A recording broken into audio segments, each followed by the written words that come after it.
Namaste, I am Jeevan Jaya Bhati from Fashion Designing Department under the Faculty of Education and Methodology. As we were discussing earlier, our second unit of fourth semester fashion merchandising, जिसमें हमने we have already discussed the basic introduction and evolution of merchandising and different types of merchandising, and we started the different terminologies which will be used in merchandising process, which will you hear in the industries as well as, and when you study further about the merchandising or the fashion industry, you will keep hearing these words or terms frequently. So you must know these terms, what they mean, and इसका purpose क्या है, इनका use कहाँ कहाँ करना है. तो हम यही पढ़ेंगे बेसिक टर्म्स जो फैशन मर्चेंडाइजिंग में हम सुनने को मिलता है, जो फैशन इंडस्ट्रीज़ में सुनने को मिलता है. डिफरेंट टर्म्स हैं, उनको हम अंडरस्टैंड करेंगे इजी लैंग्वेज में, उनको कैसे डिफ़ाइन करते हैं वो चीज़ें पढ़ेंगे आज. तो let us start with the first line plan. Line plan क्या है? लाइन प्लान एक रोड मैप है that guide product category, product style, product quantities for a particular season.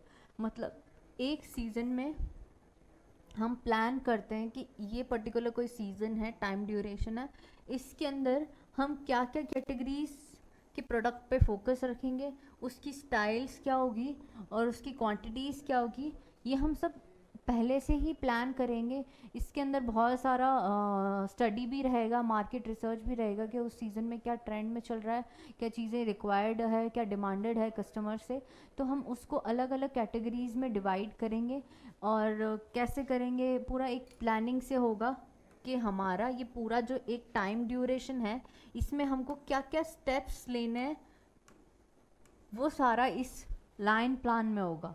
Line plan मतलब एक स्टेप लेने के बाद दूसरा स्टेप क्या होगा, तीसरा स्टेप क्या होगा, ये पूरा एक स्टेप बाय स्टेप जो प्लान है, वो प्रोसीजर है, वो हम डिसाइड कर लेते हैं पहले से ही फॉर अ पर्टिकुलर सीजन और अ पर्टिकुलर पीरियड. तो ये हो गया हमारा line plan, A road map that guide the product category, style and the quantities for a season. मतलब एक गाइडिंग स्टेप्स रहेगा कि आपको पहले ये काम करना है, उसके बाद ये काम करना है टू अचीव अवर गोल्स. तो ये हो गया लाइन प्लान. फिर हम पढ़ेंगे second terminologies, that is assortment. Assortment में क्या होता है? The variety of product a store और अ ब्रांड ऑफर. मतलब एक स्टोर में और एक ब्रांड, जो भी बोल दो, उसमें क्या क्या प्रोडक्ट्स अवेलेबल रहेंगे, क्या क्या असॉर्टमेंट रहेगा. Assortment can be on basis of different sizes, colours, quantities, qualities. It can depend on anything according to the market segment. Suppose जैसे एक जयपुर का स्टोर है और एक दिल्ली का स्टोर है. अगर यहाँ पे एम साइज़ ज़्यादा चलता है तो यहाँ पे एम साइज़ का जो प्रोडक्ट असॉर्टमेंट है एम साइज़ में ज़्यादा होगा. और यहाँ पे अगर सपोज एल साइज़ ज़्यादा चलता है तो यहाँ पे एल साइज़ ज़्यादा होगा. तो और कलर पे भी हो सकता है ये चीज़. तो असॉर्टमेंट इज़ बेसिकली कि वेराइटी ऑफ प्रोडक्ट आप अपने कस्टमर को ऑफर करते और it will be depend on the customer market or the market where your geographical location is, and where your customer demand the product, that will be according to that कि क्या क्या product आप अपने variety of product एक particular area में offer करना चाहते हो.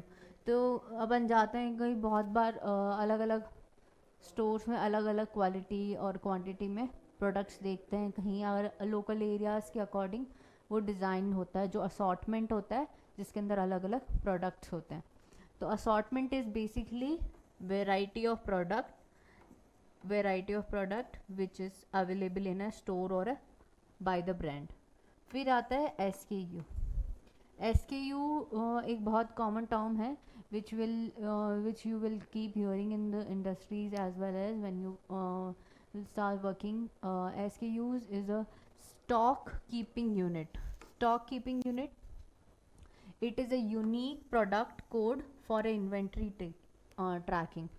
हर एक प्रोडक्ट को एक यूनिक कोड दिया जाएगा जिससे हम उसको आइडेंटिफाई कर पाएंगे, उसको ट्रैक कर पाएंगे कि उसका क्या प्रोसेस चल रहा है करंटली। और वो उसको अगर हमें कभी रिपीट ऑर्डर भी हमने कंसिडर किया, उसको प्रोसेस करना है, तो हमें कुछ नहीं करना, उसका जो स्पेसिफिकेशन उस SKU का स्पेसिफिकेशन है वही सारी चीज़ें हमें फॉलो करनी रहेगी। तो SKUs plays a very important role for tracking a particular inventory। मतलब एक प्रोडक्ट हो गया, एक यूनिक प्रोडक्ट है, अगर सपोज एक येलो टी शर्ट बन रहा है, एक पिंक टी शर्ट बन रहा है, तो इसका पिंक टी शर्ट का अलग कोड रहेगा, येलो का अलग रहेगा। और इससे हमें पता चलेगा, चाहे डिज़ाइन सेम ही हो, कलर भी अगर slightly there is any difference, there will be any unique SKUs for each product, so that we can track कि येलो वाला कहाँ तक प्रोसीड हुआ है, पिंक वाला कहाँ तक प्रोसीड हुआ। So because these are very different. जैसे हमारा आधार कार्ड होता है, there is an Aadhaar number for each unique identification को for each and every individual. वैसे ही SKUs में भी यही होता है कि सारा जो भी प्रोडक्शन है उसके लिए प्रोडक्ट, अलग अलग प्रोडक्ट के लिए अलग अलग SKUs डिटरमाइंड होते हैं। सो दैट हम, अगर हमें हमारे बायर, हमारे कस्टमर से भी बात करनी है तो उससे हम इजीली कोऑर्डिनेट कर सकते हैं, क्योंकि यहाँ पे सिर्फ एक प्रोडक्ट की बात नहीं होती। We will in the fashion industry there is variety of product with slightly changing things. तो इसलिए इसको अंडरस्टैंड करने के लिए हम एक एक कोड दे देते हैं सारे प्रोडक्ट्स को, सो दैट सबको ईजिली समझ में आ जाए, कोई भी मिसकम्युनिकेशन नहीं हो। तो ये SKUs हो गया। फिर फोर्थ है बाइंग कैलेंडर। बाइंग कैलेंडर क्या है? कैलेंडर का मतलब तो आप पता ही है, एक शेड्यूलिंग कैलेंडर, आप बाय कब करना है। तो basically a schedule that outline buying period, trade शोर्स और delivery timeline. So in a fashion industry ये बहुत सीजन वाइज फंक्शन करने वाली इंडस्ट्री। यहाँ पे अलग अलग सीजन्स आते हैं और उसके अकॉर्डिंग ही आपको पहले से ही प्लान करना पड़ता है सारी चीज़ें। तो आपका जो सीज़न रहेगा बाइंग कैलेंडर में, अब उसके अकॉर्डिंग आप अपने जो बाइंग पीरियड डिसाइड करोगे, ट्रेड शोज़ डिसाइड करोगे और डिलीवरी टाइम्स भी डिसाइड करोगे। तो ये सारा एक टाइमलाइन में चलेगा। क्यों? क्योंकि आप कभी प्रोडक्शन में फोकस रहोगे क्योंकि आपको डिलीवर करना है मार्केट में, फिर आपका कभी ऑफ सीजन भी आएगा जब आप बाइंग, उस टाइम पे आप फोकस करोगे सारा रिसर्च में, buying new things, experimenting, trade shows में पार्टिसिपेट करना, मार्केट करना आप अपने। और डिलीवरी टाइमलाइन, जब आपको प्रोडक्ट को डिलीवर करना है मार्केट में after the production of that product. तो ये सारा एक बाइंग कैलेंडर में शेड्यूल हो जाता है। पहले ही एक आउटलाइन क्रिएट हो जाती है कि सपोज़ दिसंबर में हम एक ट्रेड शो ऑर्गेनाइज करेंगे, will participate in a trade show. तो और हम पर्टिकुलरली जो बाई करना है हमें वो इस ड्यूरेशन में करेंगे। तो सारा एक कैलेंडर में शेड्यूल कर लेते हैं। फिर है फिफ्थ है सेल थ्रू। सेल थ्रू क्या होता है? एक परसेंटेज होता है इन्वेंट्री का जो कि सोल्ड, मतलब जो बेच दिए हमने, टू द अमाउंट रिसीव्ड। मतलब हमें जो अमाउंट मिला है उसका कितना परसेंट इन्वेंट्री सेल हुआ है, तो वो सेल थ्रू के अंदर आता है। तो percentage of inventory sold compare to the amount received, मतलब कितना हमको मिला है और कितना परसेंटेज हमने बेचा है, उसका comparison is the sell through. फिर आता है मार्क डाउन। मार्क डाउन क्या होता है कि price reduction apply to the boost sale. Mark down में क्या होता है कि सपोज 100 रुपीज़ का कोई प्रोडक्ट है, अब इसको मार्क डाउन करके, मतलब इसका सेल नहीं हो रहा या फिर to attract more customers we reduce the price. तो इसका मार्क डाउन प्राइस 90 है, तो हमने 90 रुपीज़ में इसको सेल करना to be boost our sale. अब कोई 100 रुपीज़ को किसी को पता है ये 100 रुपीज़ से 90 रुपीज़ में है, तो this is profitable for them, तो they will start buying that. तो it is mark down price क्या होती है? एक प्राइस होती है जो अप्लाई की जाती है सो दैट सेल्स बढ़ जाए। फिर है open to buy. Open to buy में क्या होता है, budgeting tool use to manage purchasing and inventory. हम एक ओपन टू बाय एक बजटिंग टूल है, एक हम बजट बनाते हैं, एक बजटिंग टूल है जिसके अंदर हम एक अमाउंट डिसाइड करते हैं कि हम इतने अमाउंट का परचेजिंग इन्वेंट्री जो भी है वो मैनेज कर पाएंगे। फ्लक्चुएट अगर होती है तो मैनेज कर पाएंगे परचेज और इन्वेंट्री को। इतना अमाउंट अगर हम सेव कर लेते हैं और इतना अमाउंट हम साइड में रख देते हैं फॉर परचेजिंग एंड इन्वेंट्री, अगर हमारे कोई फ्यूचरिस्टिक एनवायरनमेंट क्रिएट होता है जहाँ पे हमें परचेजिंग करनी पड़ेगी या इन्वेंट्री को रखना पड़ेगा, तो हम उसके लिए एक ओपन टू बाय एक बजट डिसाइड करते हैं कि हम इसको बाय कर सकते हैं। अगर हमें हमारा कोई लॉस भी होता है, कोई प्रोडक्ट सही से नहीं आता है, हमें उसको करेक्ट करते हैं, उसमें क्वालिटी इंक्रीज़ करना चाहते हैं, तो हम उसको ओपन टू बाय कैटेगरी में रखते हैं और उससे हम इन्वेंट्री को परचेज कर पाएंगे और मैनेज भी कर पाएंगे। फिर है प्लानोग्राम। प्लानोग्राम में क्या है, एक विजुअल लेआउट होता है merchandising for display, mainly for visual merchandising. एक पूरा लेआउट होता है, क्या क्या प्लान्स करना है, पूरा विजुअली डिस्प्ले होता है। सारी मर्चेंडाइजेस जो हैं वो कहाँ कहाँ क्या क्या डिस्प्ले करना है वो सारा एक विजुअली शो किया जाता है। जो चार्ट पूरा प्लान रहता है कि यहाँ से यहाँ तक कैसे प्रोडक्ट पहुँचेगा, और पूरा एक लेआउट होता है जो कि विजुअली रहता है। और ये हो गए हमारे बेसिक टर्म्स जो हमने अभी डिस्कस किए। और भी आगे टर्म्स आपको देखने को मिलेंगे, वो हम धीरे धीरे कवर करते रहेंगे। अब थर्ड जो हमारा टॉपिक है वो है role and responsibilities of fashion buyer and merchandiser. तो आपको पता है दो बेसिक लोग होते हैं जो कि फैशन मर्चेंडाइजिंग में बहुत इंपॉर्टेंट रोल प्ले करते हैं। एक होता है फैशन बायर और एक मर्चेंडाइजर। ये दोनों आपस में कोऑर्डिनेट करते हैं और जो इन्वेंट्रीज है, जो प्रोडक्शन है, उसमें हेल्प करता है। फैशन बायर्स मर्चेंडाइजर से ख़रीदता है और फिर फैशन बायर आगे कस्टमर को बेचता है। तो इनके क्या क्या रोल रहेंगे एक बार हम ब्रीफली देखते हैं। फैशन बायर्स की अगर हम बात करें तो fashion buyer is responsible for selecting and purchasing merchandises that align with customer preferences and trends.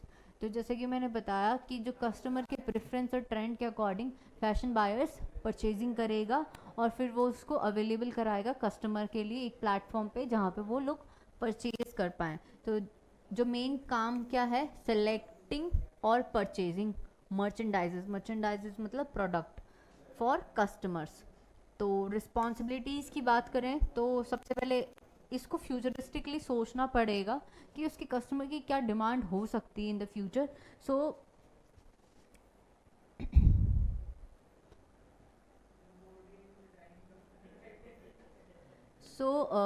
जो ट्रेंड फोरकास्टिंग और मार्केट रिसर्च है वो बहुत इंपॉर्टेंट रिस्पॉन्सिबिलिटी। इनको ट्रेंड्स अपने अकॉर्डिंग फोरकास्ट करने हैं कि कस्टमर की क्या डिमांड होगी। Attending fashion shows, they will also attend fashion shows, trade fairs and vendor meetings.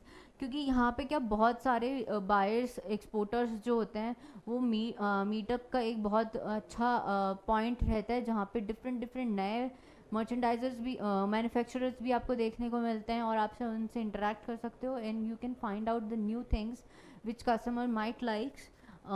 तो attending fashion shows, trade fair इनका काम होता है। सेलेक्टिंग सप्लायर्स, सप्लायर्स कौन होगा, कौन इनका मैन्युफैक्चरर होगा, कौन नेगोशिएट भी करेंगे ये प्राइस के लिए। एक पर्टिकुलर प्रोडक्ट का अगर 100 रुपीज़ है तो they will try to negotiate कि थोड़ा सा कॉस्ट कम हो जाए। Managing OTB open to buy budget, monitor stock levels के स्टॉक अगर किसी पर्टिकुलर स्टोर में कम है या ज़्यादा है तो they will monitor that and अगर if there is an requirement for more stocks और more inventories they will ask the manufacturer for the same.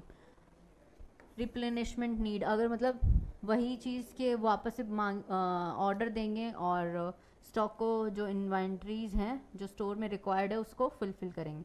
फिर इवैल्यूएटिंग प्रोडक्ट परफॉर्मेंस, और अब इन्होंने प्रोडक्ट भी इंट्रोड्यूस कर दिया कस्टमर्स के अकॉर्डिंग, अपने प्रोडक्शंस के according, they got the order. अब देखते हैं कि एक्चुअल में मार्केट में ये कैसा प्ले कर रहा है, इफ़ इट इज़ सेलिंग और नॉट सेलिंग। इफ़ सेलिंग हो रहा है तो बढ़िया है, अगर नहीं सेल होता तो they try to mark down, मतलब उसका प्राइस कम करके भी एक्सपेरिमेंट करते हैं कि कौन सा फैक्टर है जो कि इस प्रोडक्ट को अफेक्ट करता है। Collaborating with designer and merchandising, they also collaborate with the merchandiser and designers because ultimately they are just buying the product from the manufacturing. तो जो मर्चेंडाइजर्स हैं और डिज़ाइनर्स हैं उनके विजन को भी इनकॉर्पोरेट करना ज़रूरी है, so that they coordinate with the merchandisers जो कि प्रोडक्शन करेगा, उसी कितना क्वांटिटी चाहिए उनके हिसाब से, और डिज़ाइनर क्योंकि जो कि नए आइडियाज़ लाएगा, अपने प्रोडक्ट को कैसे यूनिक बनाना है उस पर फोकस रखेगा। तो कोलैबोरेशन किसके साथ होता है? डिज़ाइनर और मर्चेंडाइजर्स के साथ। फिर आता है फैशन मर्चेंडाइजिंग।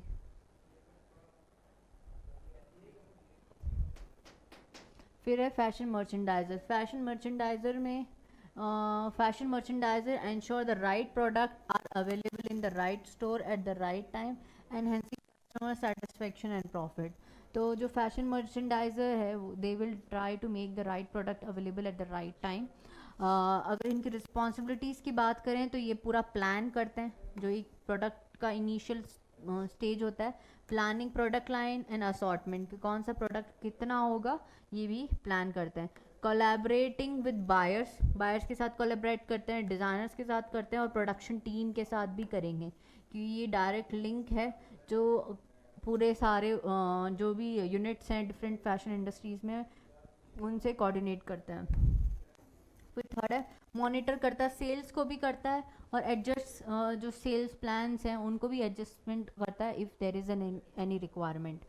फिर फोर्थ है हैंडलिंग लॉजिस्टिक। अब जो शिपमेंट होता है, डिलीवरी होता है, स्टॉक मैनेजमेंट होता है, शिपमेंट ऑफ द प्रोडक्ट या फिर जो भी मटेरियल, रॉ मटेरियल का डिलीवरी है, वो सारा जो है वो भी मैन्युफैक्चरर मर्चेंडाइजर्स है वो मैनेज करता है।